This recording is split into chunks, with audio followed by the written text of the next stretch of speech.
येनाक्षरसमाम्नायमधिगम्यं महेश्वरात् कृष्णं व्याकरणं प्रोक्तं तस्मै पाणिनये नमः। येन धौता गिरं पुंसां विमलैः शब्दवारिभिः तमश्च ज्ञानजं भिन्नं तस्मै पाणिनये नमः। वाक्यकारं वररुचिं भाष्यकारं पतञ्जलिं पाणिनीं सूत्रकारं च प्रणतोऽस्मिन्नित्रयम्। ओं नमः पाणिनि कात्यायन पतंजलिभ्यो शब्द विद्या संप्रदाय प्रवर्तकेभ्यो वंश ऋषिभ्यो मुनिभ्यो महद्भ्यो गुरुभ्यो नमः।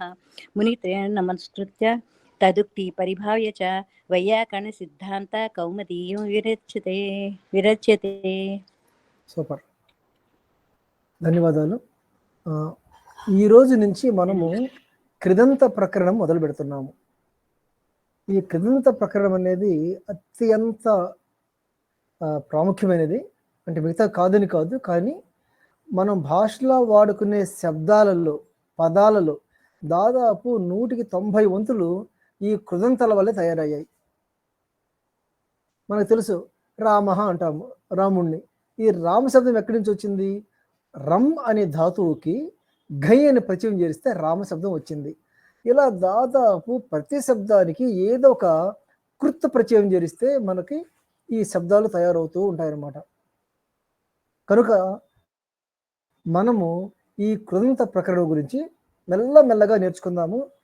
ఎలాంటి తొందర లేదు, మీకు అర్థమైతేనే ముందుకు పోదాము. ఎందుకంటే ఇక్కడ ఉండేదే 10-11 మంది కనుక మీకు పూర్తిగా అర్థమైతేనే ముందుకు వెళ్దాం. ముందు ఇంకా వస్తారు, రానివ్వండి. అందుకే మనము పాఠం చెప్పకుండా కొంచెం బ్యాక్గ్రౌండ్ చెప్పుకుంటున్నాము. ఇప్పుడు కృదంతం అన్నాం కదండి. ఈ కృదంతం అంటే మీనింగ్ ఏంటి? విడదీయండి. కృదంతం ఎలా విడదీస్తారు? కృత్ అంతముగా గలది. కృత్ అంటే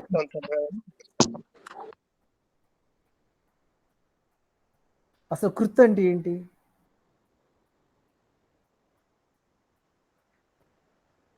అంటే చదువుకోవచ్చు, మీకు కనిపిస్తే చదువుకోవచ్చు మీరు.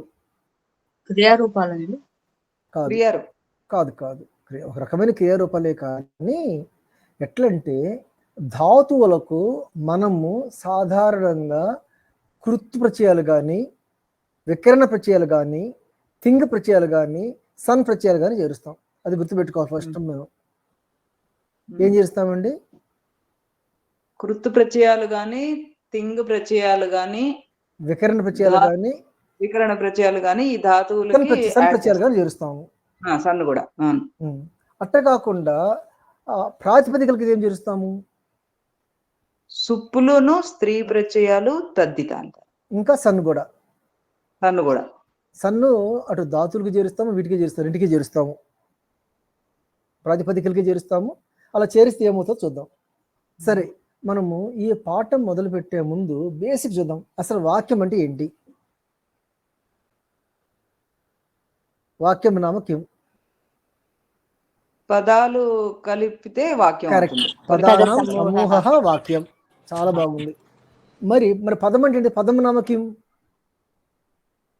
పదం కథం సిద్ధ్యతి? వర్ణ సమూహః పదం. సుప్తింగంతం పదం. సుప్తింగంతం పదం. తథా చ ప్రకృతేః ప్రత్యయోజనేన పదం సిద్ధ్యతి. ఒక ప్రకృతికి ఒక ప్రత్యయం చేరిస్తే పదం తయారవుతుంది, లేదా పదం తయారు కాదు. ఏవో కొన్ని పదాలు ఉంటాయి, కానీ ముఖ్యంగా ఎక్కువ పదాలు మనము ఏదో ప్రత్యయం చేర్చాలి. సుప్పు కానీ ఇంకోటి కానీ చేర్చాలి. సరే, బాగుంది. మరి ప్రకృతి అంటే ఏంటి? అసలు ప్రకృతికి ప్రత్యయం చేరిస్తే పదం అంటాం. అసలు పదం ఎన్ని రకాలు? మూలంగా పదం ఎన్ని రకాలు? 2 రకాలు. అయ్యేమిటి? ఒకటి ప్రాతిపదిక, ఒకటి క్రియాపదం. ప్రాతిపదికకి ప్రత్యయం చేస్తే పదం తయారవుతుంది. ప్రాతిపదిక కానీ ధాతువుకు కానీ ప్రత్యయాలు చేరిస్తే పదాలు తయారవుతాయి. ఇప్పుడు భవతి కూడా పదమే, పఠతి కూడా పదమే, రామ కూడా పదమే. రామ పఠతి అని 2 పదాలే. కనుక రామ ఏమవుతుంది? నామవాచక పదం అవుతుంది. పఠతి ఏమవుతుంది? క్రియావాచక పదం అవుతుంది. క్రియాపదాలు నామవాచక పదాలు. Very good. క్రియాపదాలు రామపదాలు 2 రకాలుగా ఉంటాయి. ఒప్పుకుంటారు కదా? ఇంతవరకు బాగుంది. అయితే ఈ క్రియాపదాలు దేని నుంచి తయారవుతాయి? క్రియాపదం పఠతి అన్నాం, అది దేని నుంచి తయారవుతుంది? తిగంతాలు ధాతువుకి తిగంత తయారవుతుంది. ప్రత్యయాలు ధాతువుకి తయారవుతుంది. ఒక్కటే చెప్పండి, క్రియాపదాలకు మూల స్వరూపం ఏమిటి? మూల రూపం ఏమిటి? ధాతువు. ధాతువు. Very good. అట్ట కాకుండా నామపదాలకు మూల రూపం ఏంటి? ప్రాతిపదిక. ప్రాతిపదికం. చాలా చాలా బాగుంది కదా. ఇప్పుడు ఇంకో రకంగా చూసుకుందాము. ఈ ఈ ధాతువులు కానీ, ఆగమాలు కానీ, ఆదేశాలు కానీ, ప్రత్యయాలు కానీ, వీటిని ఏమని పిలుస్తాం మనము? ఇవన్నీ సమూహాన్ని మొత్తాన్ని కలిపి ఏమంటాం మనము? మహేశ్వర సూత్రాలు కానీ, ఆగమాలు కానీ, ఆదేశాలు కానీ, ఉపదేశాలు అంటాము. సో ఈ ఉపదేశంలో చివరి హల్లు ఏమైపోతుంది? ఈ ఉపదేశాలలో అనునాస్ వచ్చేమవుతుంది?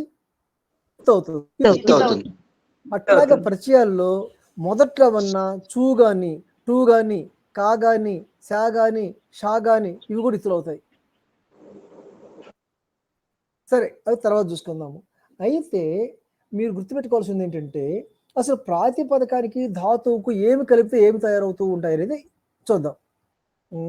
ఇక్కడ పాఠం అయిపోయిన తర్వాత నేను టచ్ అయితే ట్రై చేస్తాను. ఫస్ట్ ప్రాతిపదికం తీసుకోండి. సంస్కృత భాష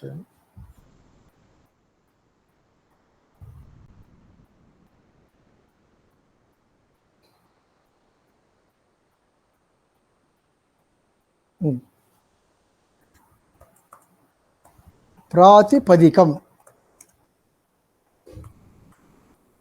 దీనికి ఏం కలప చెప్పండి? ధాతు. ప్రాతిపదికం మామూలుగా ఏం కలుపుతుంది చెప్పండి? సుప్పు కలుపుతాం. సుప్పు కలిపితే ఏమవుతుంది? పదం అవుతుంది. అవునా? సరే, ప్రాతిపదికానికి ఇంకా ఏం కలప చెప్పండి? తిగంతాలు, ప్రత్యయాలు, తద్దితాలు కూడా కలపొచ్చండి. ప్రాతిపదికం ప్లస్ తద్దిత. అవునా? తద్దిత ప్రత్యయం.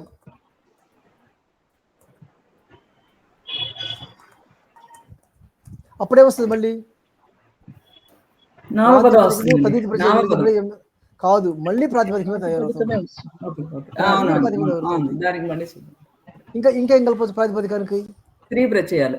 Very good. ఇప్పుడేం తయారవుతుంది? ప్రాతిపదికం. దీన్ని నామపదం అందాం. దీన్ని నామపదం అందాం, క్లియర్గా ఉంటుంది. దీన్ని నామపదం అందాం. సరే, స్త్రీ ప్రత్యయం చేస్తే ఏమవుతుంది చెప్పండి? మళ్ళీ ప్రాతిపదికం అవుతుంది. అవునా? అట్లా కాకుండా దీనికి సన్ ప్రత్యయం చేర్చారనుకోండి,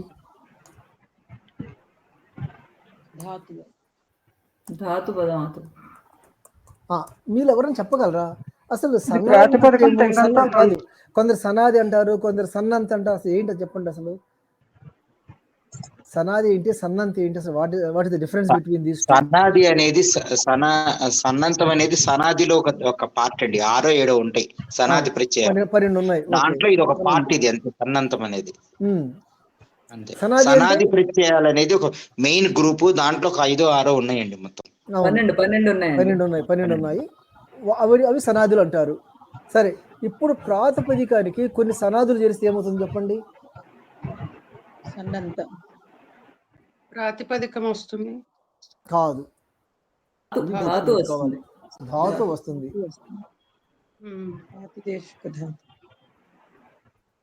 వస్తుంది. ఇది ఒక్కటి గుర్తుపెట్టుకోవాలి. చూడండి, సుప్పు చేస్తేమో నామపదం తయారవుతుంది, ఈ మిగతా రెండుకే ప్రాతిపదికం తయారవుతుంది. కాబట్టి ఇవి నామపదం చేయాలంటే ఏం చేయాలి? మళ్ళీ సుప్పు చేర్చాలి. అవునా? మళ్ళీ సుప్పు చేర్చాలి. అప్పుడేం తయారవుతుంది? నామపదం తయారవుతుంది. మళ్ళీ నామపదం. పదం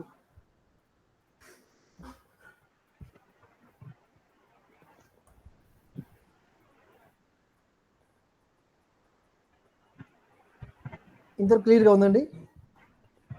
ఇప్పుడు ధాతు తీసుకుందాం. ఇప్పుడు ధాతుకి ఏమని చేర్చో చెప్పండి.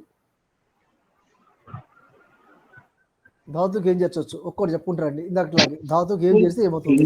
టింగుల్ ఫస్ట్ థింగ్. ముందు థింగ్ కాదు, వికరణ చేరుస్తాము.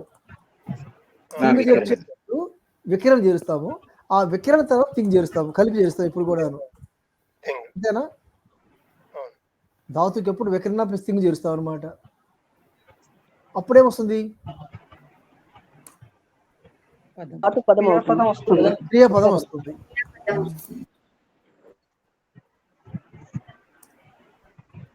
ఓకేనా? ఇంకేం చేర్చు చెప్పండి. ధాతు ఇంకేం చేర్చు?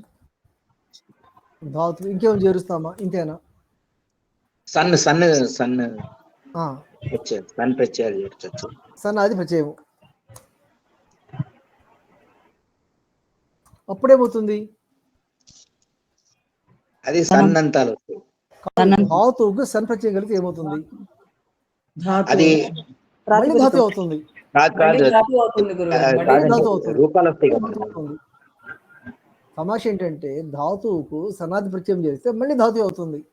దీనికి మళ్ళీ ఇవి చేర్చాలి. వికరణ అండ్ థింగ్. వికరణ థింగ్ చేస్తే క్రియాపదం అవుతుంది. ఓకేనండి? అట్ట కాకుండా ధాతువుకు ఇంకా కొన్ని సన్నద్ధ ప్రత్యయాలు చేర్చామనుకోండి, ప్రాతిపదికం అవుతుంది. ప్రాతిపదికం అవుతుంది. అంటే కొన్ని సన్నద్ధ ప్రత్యయాలు చేస్తేమో ధాతు అవుతుంది, కొన్ని ప్రత్యయాలు చేస్తేమో ప్రాతిపదికం అవుతుంది. ప్రాతిపదికం చేర్చినప్పుడు మనం సుపు చేర్చాలి.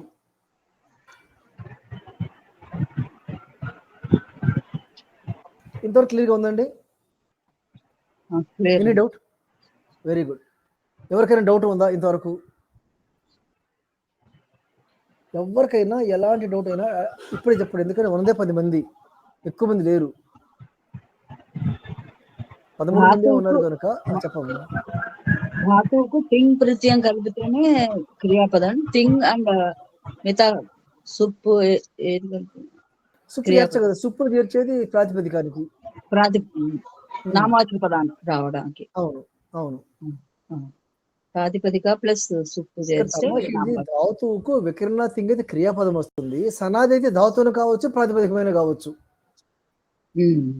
అంతే కదా?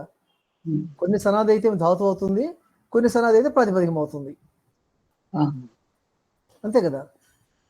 ఇక్కడ ప్రాతిపదికానికి తద్దితమైన స్త్రీన వాళ్ళ ప్రాతిపదికమే వస్తుంది. గమనిస్తున్నారా? స్త్రీ అయినా తద్దితమైన ప్రాతిపదికమే వస్తుంది. తద్దిత ప్రత్యయం అయినా స్త్రీ ప్రత్యయం అయినా మనకి ప్రాతిపదికం. సనాది అయితే ధాతు అవుతుంది, ప్రాతిపదిక కాదు. సుప్పు అయితే నామపదం అవుతుంది. సరే, అసలు ప్రత్యయం అంటే ఏంటిది?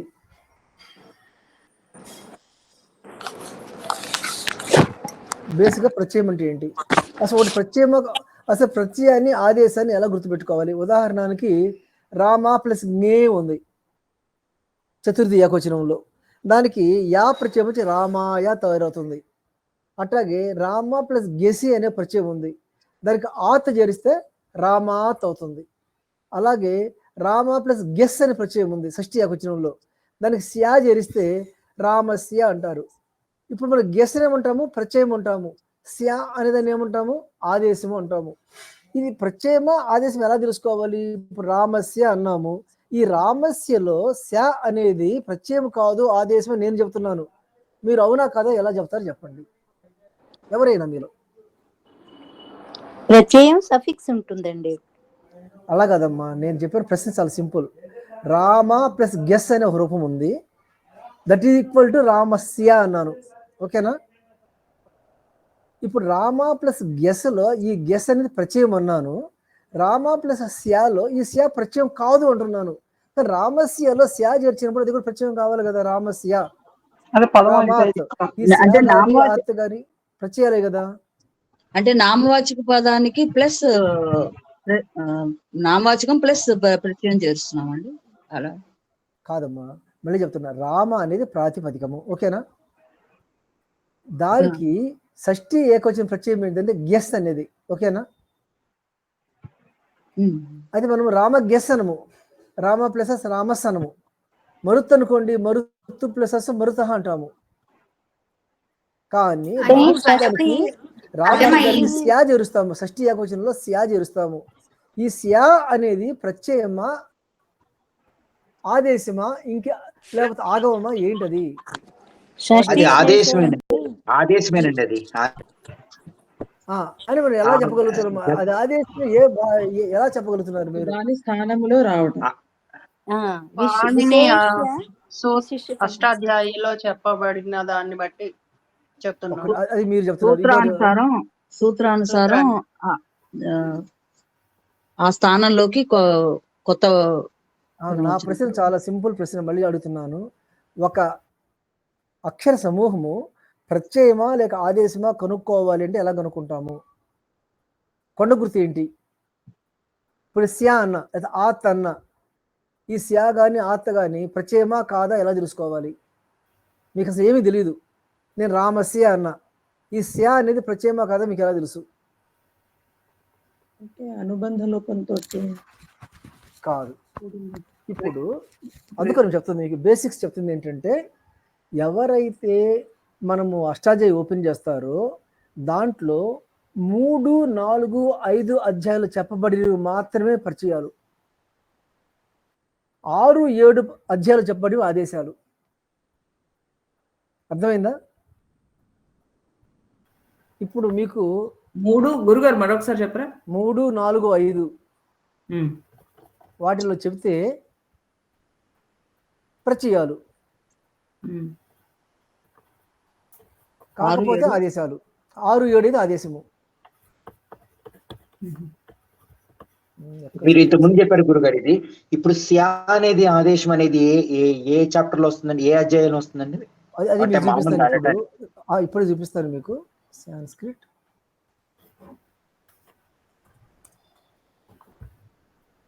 రామ మీకు కనిపిస్తుందండి? స్క్రీన్ కనిపిస్తుందా? చూడండి, ఫస్ట్ గెస్ చేర్చాలని 4 అధ్యాయంలో ఉంది. చూడండి, సు ఔజస్ అమ్ ఔసెస్ టాభ్యాంబిస్ గేభ్యాంబెస్ గెసిభ్యాంబెస్ గస్ ఓస్ ఆమ్ గీ ఓస్ సుప్, ఇవన్నీ 4 అధ్యాయంలో ఉన్నాయి. కాబట్టి వీటి ఏమంటారు? ప్రత్యయాలంటారా ఆదేశాలు అంటారా? అంటారు. టా గెసి, చూడండి, టా గెసి గెసాం, టాకు గెసికి గెస్క్ ఏమొస్తాయంటున్నాడు? 7వ అధ్యాయం ఆదేశాలు. ఈయన ఆత్ స్యా వస్తాయంటున్నాడు. ఈయన ఆత్ స్యా అంటే రామేణ రామాతో రామస్య. ఈ ఈయన ఆత్ స్యా ఈయన అధ్యాయంలో ఉన్నాయి. 7వ అధ్యాయం కాబట్టి ఆదేశాలు, ప్రత్యయాలు కాదు. ప్రత్యయాలు అయితే ఖచ్చితంగా 3, 4, 5లో ఉండాల్సి ఉంది, రూల్ అంతే.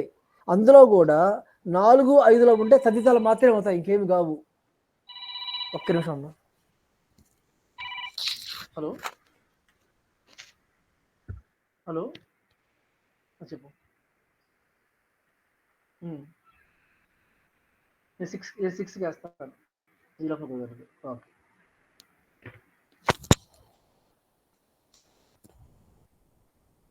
అర్థమైంది కదండి? ఇలా ఏవైతే 7వ అధ్యాయంలో ఉంటాయో 6 అధ్యాయంలో ఉంటాయో వాటిని ఆదేశాలు అంటారు. 3, 4, 5లో ఉంటే వాటిని ప్రత్యయాలు అంటారు. మళ్ళీ ఈ ప్రత్యయాలలో కూడాను 4, 5లో ఉంటే తదిత ప్రత్యయాలు అంటారు. 3లో ఉంటే సనాది ప్రత్యయాలు, వికరణ ప్రత్యయాలు, సుప్పు ప్రత్యయాలు, తింగ ప్రత్యయాలు, ఇంకా స్త్రీ ప్రత్యయాలు. ఇంకే మిగిలాయండి? తదిత 5 అయిపోయాయి కదా. అంటే తద్దిత ప్రత్యయాలు తప్పించి మిగిలిన అన్ని ప్రత్యయాలు 3వ అధ్యాయంలో ఉంటాయి, గుర్తుపెట్టుకోండి. తద్దిత ప్రత్యయాలు తప్పించి మిగిలిన అన్ని ప్రత్యయాలు 3వ అధ్యాయంలో ఉంటాయి. తద్దిత ప్రత్యయాలు 4లో 5లో ఉంటాయి. ఆదేశాలు 6లో 7లో ఉంటాయి. ఇది విషయం. సరే, మనము ఇప్పుడు ఏం చేద్దామంటే సబ్జెక్ట్లో మెల్లమెల్లగా పోదాం. అసలు మరి ఆగమాలు ఎక్కడ ఉంటాయి గురుగారు? ఆగమాలు కూడా 5, 6, 7 ఉంటాయి ఎక్కువ. ఎందుకంటే 3, 4, 5లో ప్రత్యయాలు మాత్రమే ఉంటాయి. ఇంకే 8వ అధ్యాయంలో సంధులు అవన్నీ ఉంటాయి, వాక్య నిర్మాణం ఉంటుంది. ఆగమాలైనా ఆదేశాలైనా కానీ 6, 7లోనే ఉంటాయి. తర్వాత ఇప్పుడు ప్రత్యయం అంటే ఏంటంటే ఒక ధాతువు తర్వాత వేటికైతే చేరుస్తామో, మళ్ళీ ఏంటంటే ధాతువు తర్వాత ఏవైతే చేరుస్తామో వాటిని ప్రత్యయాలు అంటారు. ఎక్కడన్నా ఒక చోట ధాతువు చివరిలో కాకుండా ధాతువు ముందు చేర్చామనుకోండి, అవి ఎక్సెప్షను, వాటిని ఉనాది ప్రత్యయాలు అంటాము. ఉనాది ప్రత్యయాలు అష్టాధ్యాయులు లేవు కాబట్టి ప్రాబ్లం లేదు. ఉనాది ప్రత్యయాలు మనకు ధాతుపాఠంలో లేవు కనుక ప్రాబ్లం లేదు. సరే, ప్రత్యయ పరశ్చ అంటే ఏంటిది? ధాతో, ఇది అధికారం అనమాట. ప్రత్యయము అనేది ధాతువుకు పరంగా వస్తుంది అని గుర్తుపెట్టుకోవాలి ఇప్పుడు కూడాను. సరే, ఈ ప్రత్యయాలనేవి కృత్ ప్రత్యయాలు చెప్పుకున్నాం కదా, ఈ కృత్ ప్రత్యయాలని మనం కృత్తులు అంటాము. ఇవి చివరిలో ఉంటే కృదంతాలు అంటాము. కృత్తు చివరిలో ఉందంటే అది ప్రాతిపదికం అవుతుంది. కృదంతం అంటే ఏమీ కాదు, ప్రాతిపదికమే. కృదంతము ప్రాతిపదిక ఎలా చెప్తాం చెప్పండి? కృత్తు చివరిలో వచ్చింది, గం ప్లస్ గత అన్నాము. ఇది ప్రాతిపదిక ఎందుకు అనుకుంటున్నాము? ధాతు ఎందుకు, అది శబ్దం ఎందుకు అనుకోకూడదు? గం ప్లస్ గత అన్నాము. అది పదం కాదు కాబట్టి. ఎందుకు పదం కాదు? మనం సూ చేర్చి గత చేసాము. గతం అన్నదానికి సుప్రత్యయాలు చేరుస్తాం కనుకను ఎందుకు చేరుస్తున్నాము? అది ప్రాతిపదిక పదం చేయడానికి. అవును, అది ప్రాతిపదికని ఎవరు చెప్పారు? కృత్తు చేరిస్తే ప్రాతిపదిక ఎవరు చెప్పారు? అది ఎవరు చెప్పారు అన్నమాట? పాణిని మహర్షి పాణిని చెప్పారు. కృత్తు తద్ధిత సమాసాశ్చ అన్నాడు. కృత్తులు తద్ధితాలు సమాసాలు ఉంటే అది ప్రాతిపదికం అవుతుంది, పదం కాదని చెప్పేశాడు మహర్షి. కనుక కృదంతాలు ప్రాతిపదికాలు అవుతాయి, తద్ధితాంతాలు ప్రాతిపదికలు అవుతాయి, సమాసాలు ప్రాతిపదికలు అవుతాయి. కృద్ధు తద్ధిత సమాసాశ్చ. ఓకేనండి? సరే, మహర్షులు మొట్టమొదటి చెప్పిన తొలి పలుకుల్ని ఉపదేశాలు అంటారు. అనగా ధాతువులు, ఆగమాలు, ఆదేశాలు, ప్రత్యయాలు, వీటన్నిటిని మనము ఉపదేశాలు అంటాము. ఉపదేశాలు ఎందుకంటున్నాము? ప్రత్యయం ఉపదేశము కనుక మనకు ఇత్తు ప్రకారము అప్లై అవుతుంది అనమాట. ఉపదేశే అచ్ అనునాసిక ఇత్ హలంత్యం విన్నారు కదా మీరు. చుట్టూ షహ ప్రచేస్య లసక్ వదదితే, ఈ సూత్రాలు మొత్తం వస్తాయన్నమాట ఈ ప్రత్యయాలకు. ఈ ప్రత్యయాలు అష్టాధ్యాయులో 3, 4, 5 అధ్యాయాల్లో చెప్పబడ్డాయి. సరే, అయితే ఒక ప్రత్యయము కృత్తు ప్రత్యయమా?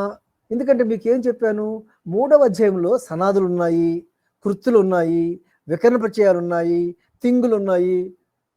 ఇన్ని ఉన్నప్పుడు ఒక ప్రత్యయం కృత్తా లేదా కాదు ఎలా తెలుస్తుంది? ఎవరు ఊహిస్తారు చెప్పండి?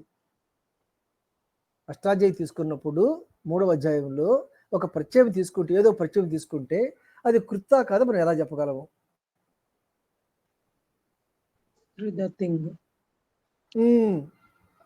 కృత తింగ్ అనే సూత్రం ఉంది. కృత్ అతింగ్ అని, తింగు కానిది కృత్ అవుతుంది అని, తింగు కాకపోతే కృత్ అవుతుంది అని చెప్పి ఆ కృత తింగ్ సూత్రం తర్వాత దాదాపు 140 ప్రత్యయాలు చెప్పాడు. ఈ 140 ప్రత్యయాలని కృతులు అంటాం మనం. ఎందుకంటే ఇవి కృత్ అనే అధికారం కింద ఉన్నాయి. అతింగ్ కృత్తు, తింగులు కావు, కృత్తులు అవుతాయి. ఈ 140 ప్రత్యయాలకి తింగులు అనే పేరు రాదు అని చెప్పేశాడు. మరి ఇంకేది వస్తాయంటే కృత్ అనే పేరు వస్తుంది అని చెప్పాడు. ఇంతవరకు బాగుంది. అయితే ఒక ధాతువుకి ఒక కృత్ ప్రత్యయం చేరిస్తే ఒక క్రొత్త అర్థం వస్తుంది. అలా 2 పదాలు చేరి క్రొత్త అర్థం వస్తే దాన్ని ఏమంటాం మనము? వృత్తి అంటాము. కనుక ఒక ధాతువుకి ఒక కృత్ ప్రత్యయం చేరిస్తే ఏమంటామండి? కృదంత వృత్తి అంటాము. అనేక శబ్దాలు కలిపి క్రొత్త అర్థాన్ని ఇవ్వటాన్ని వృత్తి అంటారు. కనిపిస్తుందండి మీకు ఇక్కడ? అనేక శబ్దాలు కలిపి క్రొత్త అర్థాన్ని ఇవ్వటాన్ని వృత్తి అంటారు. పర అర్థ అభిధానం వృత్తి అన్నారు. ఈ వృత్తి 5 రకాలు. ఒక్కొక్క రకం చూద్దాం. మనం ఎక్కువ చెప్పుకోవద్దు, చాలా తక్కువ చెప్పుకోద్దాము. ఎందుకంటే మనది ఎలిమెంటరీ సెషన్ లాగా అనమాట. చాలా కొద్దిగా నేర్చుకుందాము, నేర్చుకున్న వరకు బాగా నేర్చుకుందాము. కనుక చాలా డీప్గా పోకుండా 4 ముక్కలు నేర్చుకున్నా అది మన వంట పట్టేలాగా నేర్చుకుందాము. చూడండి, మొదటిది ఈ 5 వృత్తుల్లో కృత్తు వృత్తి అంటే ఏంటి? ఒక ధాతువుకు ఒక కృత్తు చేరిస్తే కృత్ వృత్తి అవుతుంది. ఉదాహరణకి మన్ అనే ధాతువు ఉంది, దానికి తిన్ అని చేర్చినప్పుడు మతిహి అవుతుంది. యాక్చువల్గా మతిహి కాదు, మతి అవుతుంది. దానికి సుప్పు చేస్తే మతిహి అవుతుంది. మన్ను ప్లస్ తిన్ను మతి అవుతుంది, మతిహి కాదు. ఆ మతికి సు చేరిస్తే మతిహి అవుతుంది. అట్లాగే రమ్ అనే ధాతువుకు ఘై చేరిస్తే రామ అవుతుంది, దానికి సు చేరిస్తే రామహ అవుతుంది.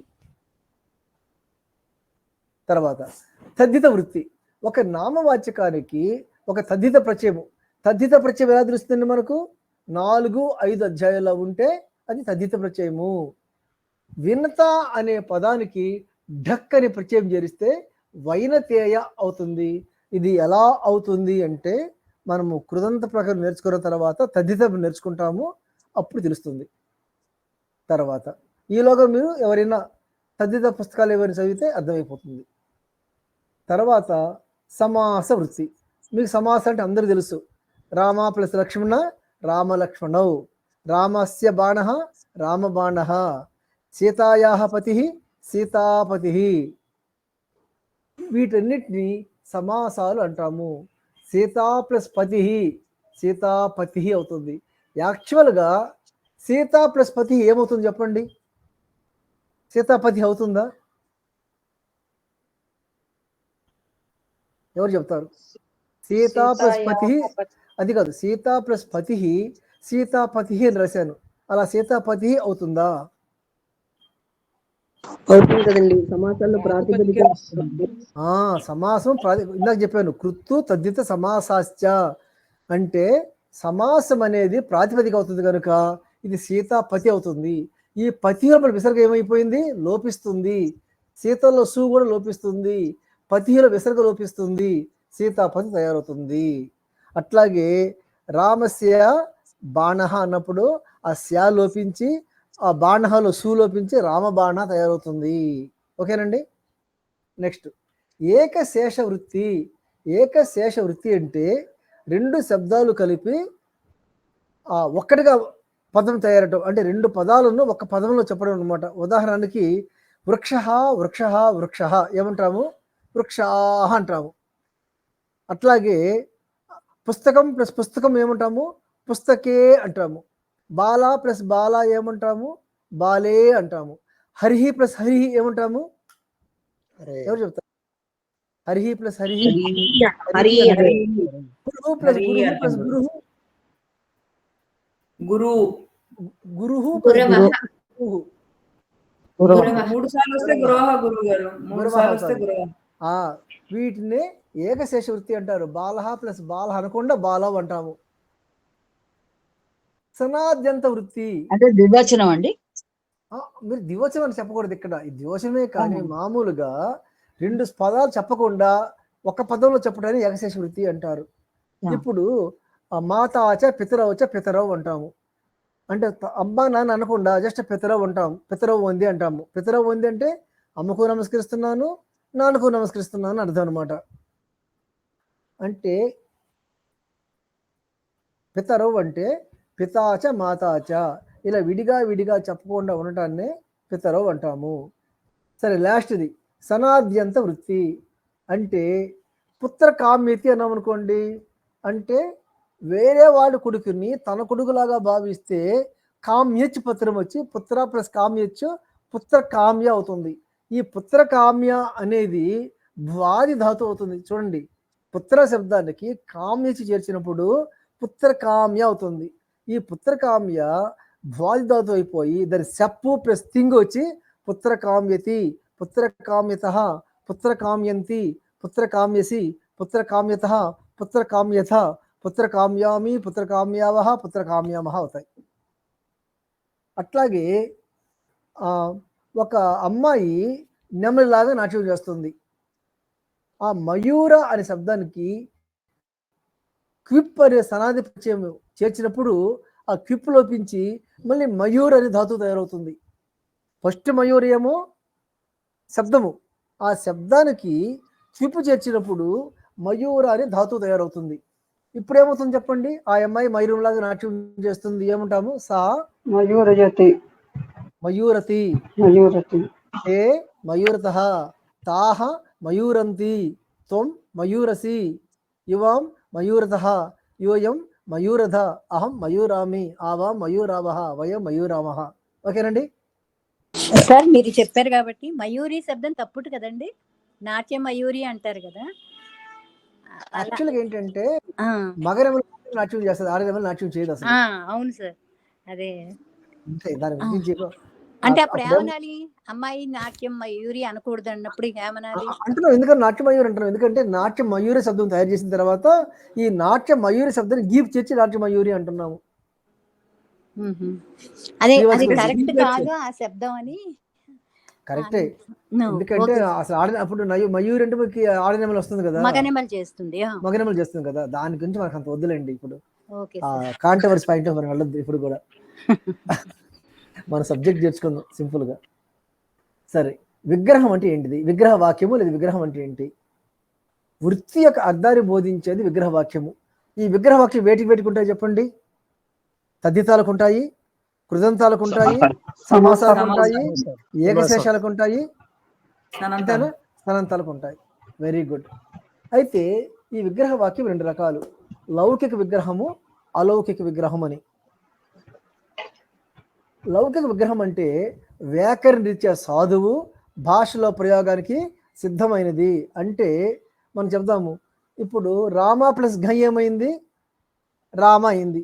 దానికి సూ చేరిస్తే రామ అయింది. ఈ రామ అనేది మన భాష వాడచ్చు కదా మనము. రాముడు వెళుతున్నాడు, రామ గచ్చతి అంటాము.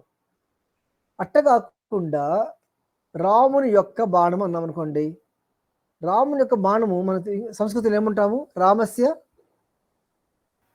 బాణం అంటాము. ఇది లౌకిక విగ్రహము. అదే అలౌకిక విగ్రహం ఏంటిది? రామ ప్లస్ గ్యస్ ప్లస్ బాణ ప్లస్ సు. ఇది భాషలో వాడతామా మనము? ఇప్పుడు రాముడు వస్తున్నాడు, రామ ప్లస్ గ్యస్ ఆగచ్చితే అంటామా? రామ ప్లస్ సు ఆగచ్చితే అంటామా? అన్నాం కదా. అంటే అలౌకిక విగ్రహం అనేది మనము భాషలో ప్రయోగించము, కానీ ప్రక్రియలు అవసరము. ఆ ప్రక్రియ లేకపోతే పదాలు తయారు కావు కనుక అలౌకిక విగ్రహం అనేది మనకు చాలా అవసరము. తర్వాత చూడండి, పట్టు ప్లస్ ఘయి పాఠ అని ఉంది. అంటే పఠితే ఇది పాఠ, చదవబడేది కనుక పాఠము. ఇప్పుడు వీటి గమనించండి. కిం భవతత్ర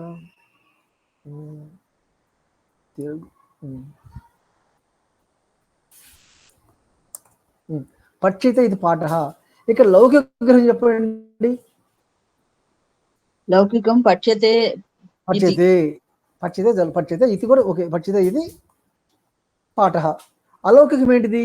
పట్టు ప్లస్ గై. పఠ్య ప్లస్ ఘై. అసలు కృతంతం ఏంటిది? పాఠ. కృత్ పాఠం. అంటే మనము అట్లాగే ఇంకా ఉదాహరణ తీసుకుందాము. రామస్య సీతాయాః పతిః. సీతాయాః పతిః. దీనికి అలౌకిక విగ్రహం చెప్పండి. సీత సుప్రత్యయం. గెస్ సీత గెస్ ప్లస్ పతి సు, అంతే కదా. ఇది మొత్తం అలౌకిక విగ్రహము. అట్ట కాకుండా దీనికి సమాసం ఏమవుతుంది? సీతాపతి సీతాపతి ప్రాతిపదిక అవుతుంది. దీనికి మళ్ళీ సూచరిస్తే ఏమవుతుంది? సీతాపతి అవుతుంది. Very good.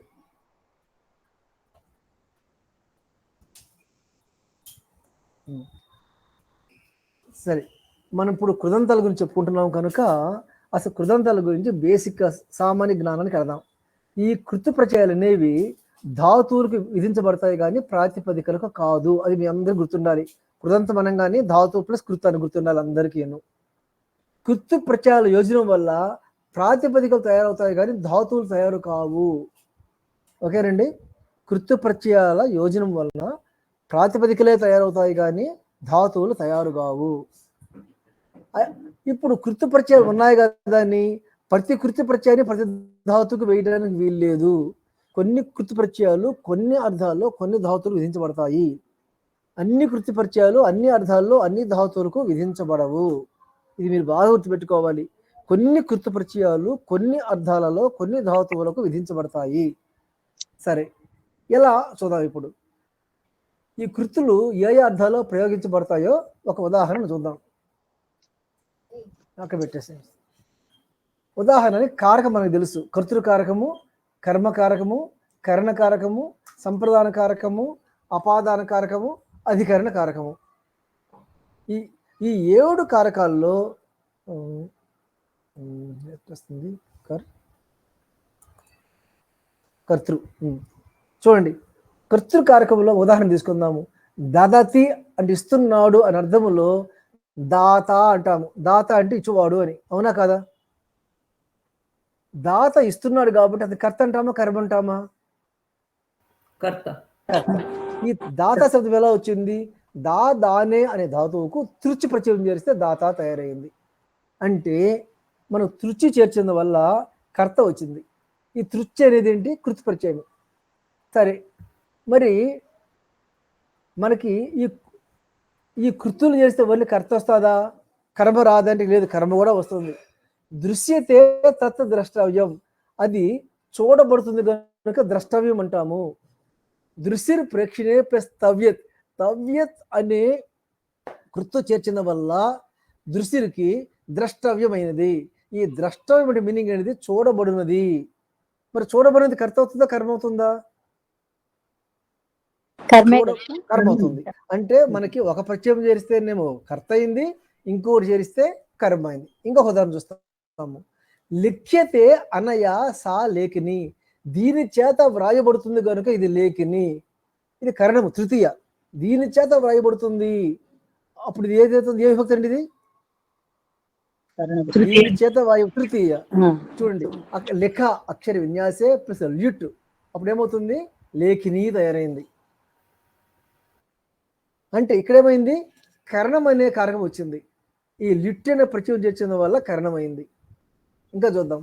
సంప్రదానం కావాలి. దీయతే అస్మై సహ దానీయ, దానీయ అంటే తీసుకునేవాడు. దానే అనే ప్రత్యయానికి అన్నీయర్ అనే దానే అనే ధాతువుకు అన్నీయర్ అనే కృతి ప్రత్యయం చేరిస్తే దానీయ వస్తుంది. దాని అర్థం తీసుకునేవాడు. తీసుకునేవాడు ఎప్పుడు సంప్రదానంలో ఉంటాడు. సరే, అపాదానం చూద్దాం. అపాదానం అంటే ఏంటిది? ఒకదాని నుండి కూడా విడిపోవాలి. చెట్టు నుండి పండు రాలిపోవాలి. అటు ఏ నుంచి బి విడిపోతూ ఉంటే మనము అపాదానము అంటాము. ఒక్క నిమిషం ఇప్పుడు వస్తాను.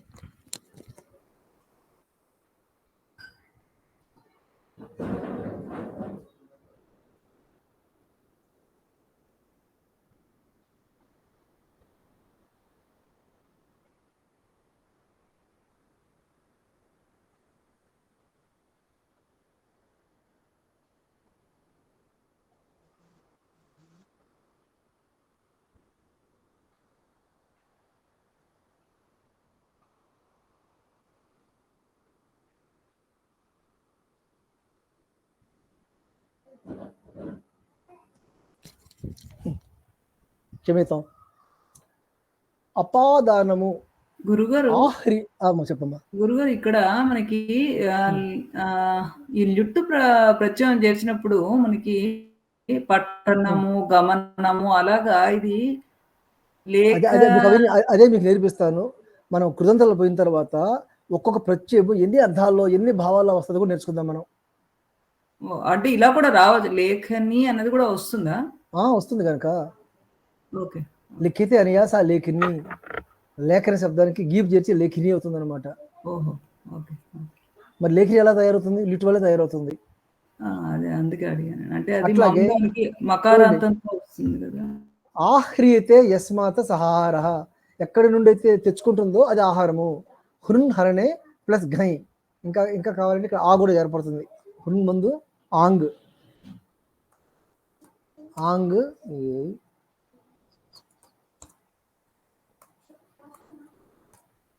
ఆంగ్ హృన్ హరణే ఆహార. సరే, అధికరణ సప్తమి. ధీయతే జలం అస్మిన్ సహ జలధి, దీంట్లో నీరు ఉంటుంది కనుక అధికారం ఏంటిది? లొకేషన్, దాంట్లో ఉండడం అనమాట. దూధం ధారణ పోషే శబ్దానికి కీ చేరిస్తే జలధి అవుతుంది. జలధి అంటే సముద్రం కానీ మేఘం కానీ.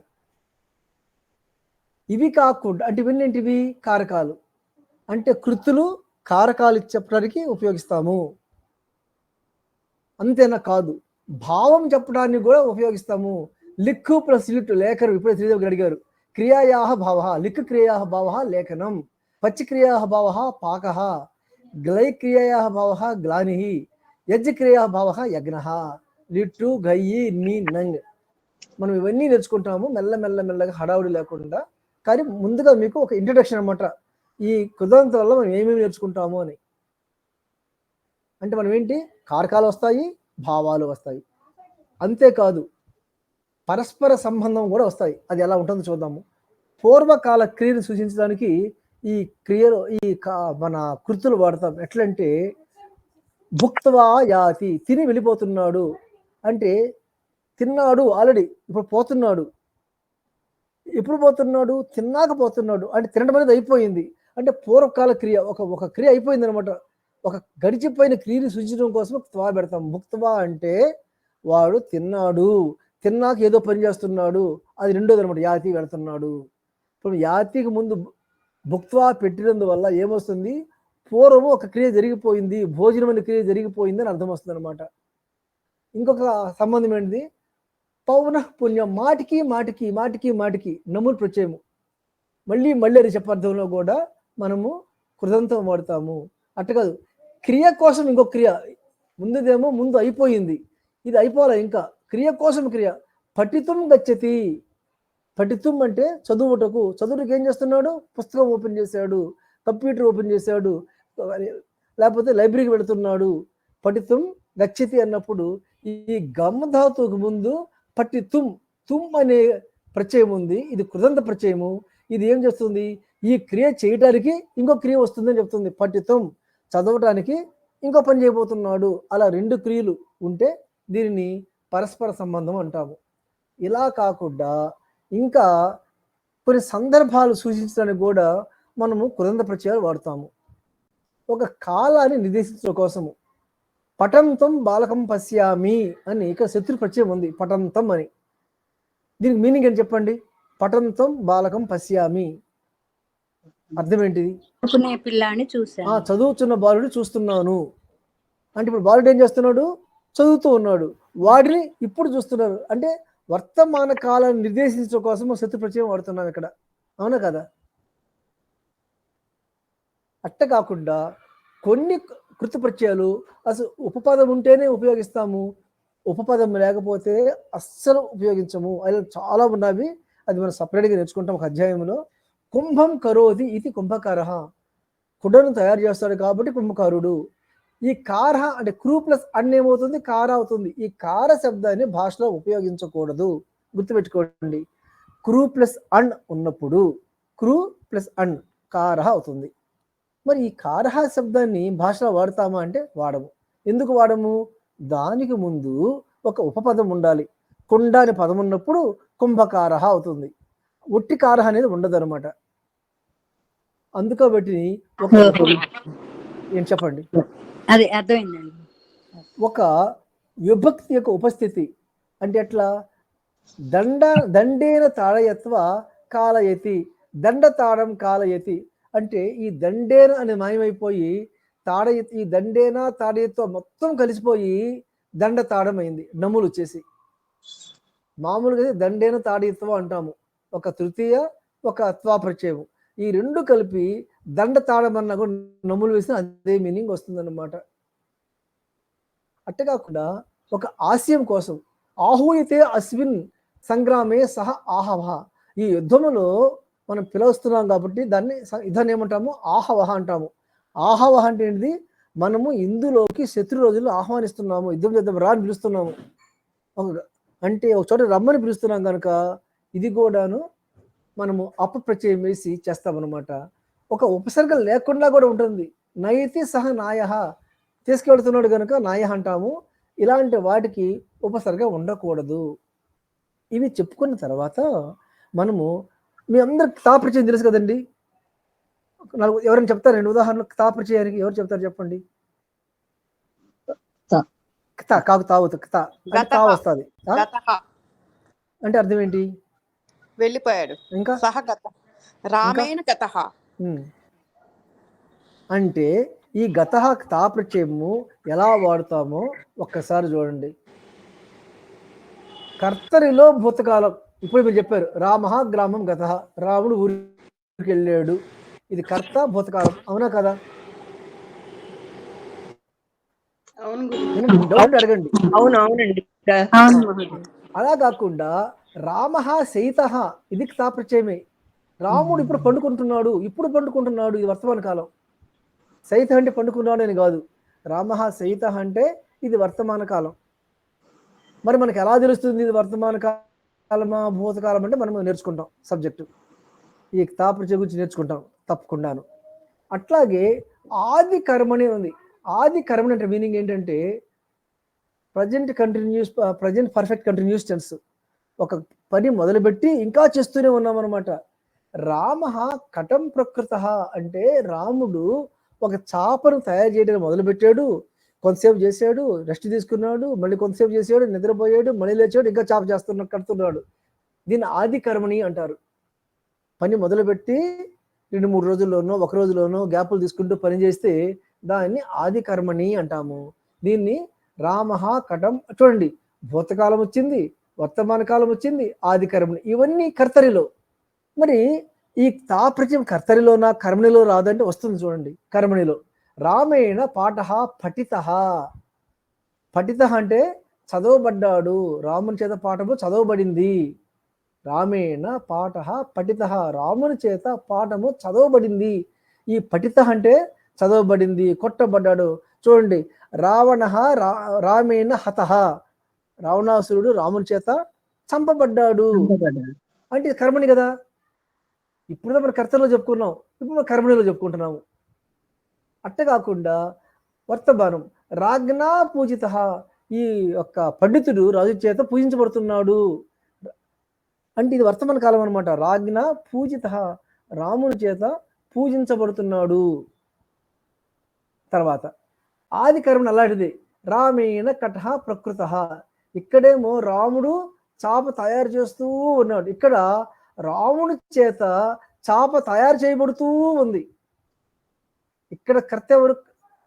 రామ ప్రకృత, ఇక్కడ కటః ప్రకృత. గమనించండి, ఇక్కడ రామ ప్రకృత, ఆర్ ప్రకృతవాన్. ఇక్కడికి వచ్చారు కల్లా కటః ప్రకృత, రామ కాదు. ఇక్కడ హెడ్ వచ్చి కటః అనమాట. చాప తయారు చేయబడుతూ ఉంది. అధికరణే కాల సామాన్యం, రామస్య ఇదం హసితం, ఇది రాముడి చేత నవ్వబడింది. అట్లాగే భావే భూతకాలం, రామేణ హసితం, రాముని చేత నవ్వబడింది. ఈ విధంగా మనము ఈ కృత్య ప్రత్యయాలు రకరకాల అర్థాలు, రకరకాల కాలాల్లో, రకరకాల విరిగిలో వాడుతుంటాము. వీటి గురించి మనము చాలా క్లుప్తంగా, బట్ చాలా విస్తృతంగా, క్లుప్తంగా అంటే కొద్దిగా నేర్చుకుందాము. ఆ నేర్చుకున్న వరకు బాగా నేర్చుకుందాము. ఇప్పుడు మీకు ఈ పేపర్ మీకు గ్రూప్లో పెడతాను. మీలో ఎవరైనా సరే ఎక్కువ తెలిసే ఉంటుంది. మీకు తెలిస్తే ఈ పదాలకు ఉన్న కృత్య ప్రత్యయాలు మీరు ఊహించి రాయండి. పాచక, దాత, దృష్ట్వా, ప్రాప్తం, ఇలా ఒక 15 ఇచ్చాను. కొన్ని కావ్య ప్రయోగాలు ఇచ్చాను. ప్రీతిం కరోతి కీర్తిం చ సాధుకావ్య నిబంధనం, క్రోధాత్ భవతి సమ్మోహ, సమ్మోహాత్ స్మృతి భ్రమ, అగ్రహ సుఖమారాధ్య, సుఖతరమారాధ్యతే విశేషగ్న, ప్రీత ప్రీతి ప్రముఖ వచనం, స్వాగతం వ్యాజహార. ఇది మన మేఘ సందేశంలోది. వీటిల్లో కృతులు ఏవి? కరోతి అనేది కృతు. కరోతి కృతు కాదు, కరోతి థింగ్. నాకు కావాల్సిన కృతులు కావాలి, థింగులు వద్దు. సరే, ఇది మీకు గ్రూప్లో పెడతాను. మీరు రాయకపోయినా ఏం కాదు, వచ్చే క్లాసులో వీటిని మనం డిస్కస్ చేస్తాము. ఈ క్లాసులో మనము ఇంతవరకే బేసిక్స్ చదువుకున్నాము. దీంతో మనకు దాదాపు ఒక 50 నిమిషాలు చెప్పుకున్నాం ఈ పాఠాన్ని. మనం ఎవ్రీ వారం ఇలా 50 నిమిషాల కంటే ఎక్కువ వద్దు. మనం అనుకున్నట్టు వీరంత క్లుప్తంగా ఎక్కువగా చదువుకుందాము. ఈరోజు చెప్పిన పాఠంలో ఎవరికి ఏమి అర్థం కాలేదు చెప్పండి, లేదు అంటే నేను నోట్ చేసుకోవాల్సి వస్తుంది. మీ అందరూ ఒక్కొక్కరి పేరు చెప్పి మీకు అర్థమైందో లేదో చెప్తే నేను I think I will be happy to note down. ఒక్కొక్కరి పేరు చెప్పి మీకు ఎంత అర్థమైంది చెప్పండి, నాకు ఒక 5 నిమిషాలు అయిపోతుంది. తెలుసు, మీరు చెప్పండి. అది గురుగారు మీరు చెప్పారు కదా, అది దీన్ని ఒక్కొక్క హెడ్డింగ్ పెట్టి దాంట్లో సుమారుగా ఈ సూత్రాలన్నీ వస్తాయి అనేది అన్నారు పెడితే అవసరం లేదు, ఏం అవసరం లేదు. ఇప్పుడు మనం ఇంకా ఏం నేర్చుకోలేదు కదా, పాఠం మొదలే ఏమేమి నేర్చుకోబోతున్నాం మనం అనేది తెలియాలి కదా. కృతులు అన్ని నేర్చుకుంటాం మనం, దాదాపు 140 కృతులు నేర్చుకుంటాం, అన్ని నేర్చుకుంటాం, క్లుప్తంగా నేర్చుకుంటాము, వేగంగా నేర్చుకుంటాం. మరీ డీటెయిల్ గా అంటే మహాభాష్యం వాటిలోకి వెళ్ళిపోకుండా సబ్జెక్ట్ నేర్చుకుంటాం అనమాట. అంటే ఎలిమెంటరీ నాలెడ్జ్ అష్టాధ్యాయ యాప్ లో ఈ పార్ట్ ఉందండి మనకి, లఘు సిద్ధాంత కౌముదిలో ఉన్నదా ఈ పార్ట్ ఉందా? ఉందండి, అసలు ఇది లేకుండా ఎక్కడ ఉంటుంది? లఘు సిద్ధాంత కౌముదిలో ఉంది, సిద్ధాంత కౌముదిలో ఉంది, అష్టాధ్యాయులు ఉంది, లేకుండా ఎలా ఉంటుంది? ఇప్పుడు దాంట్లో ఓపెన్ చేసి నేర్చుకుంటామండి. మీకు ఈ రోజు చెప్పిన పాఠంలో మీకు ఏమర్థమని చెప్పండి. అసలు మీరేం చేస్తుంటారు చెప్పండి ఒకసారి, రంగనాథ్ గారు.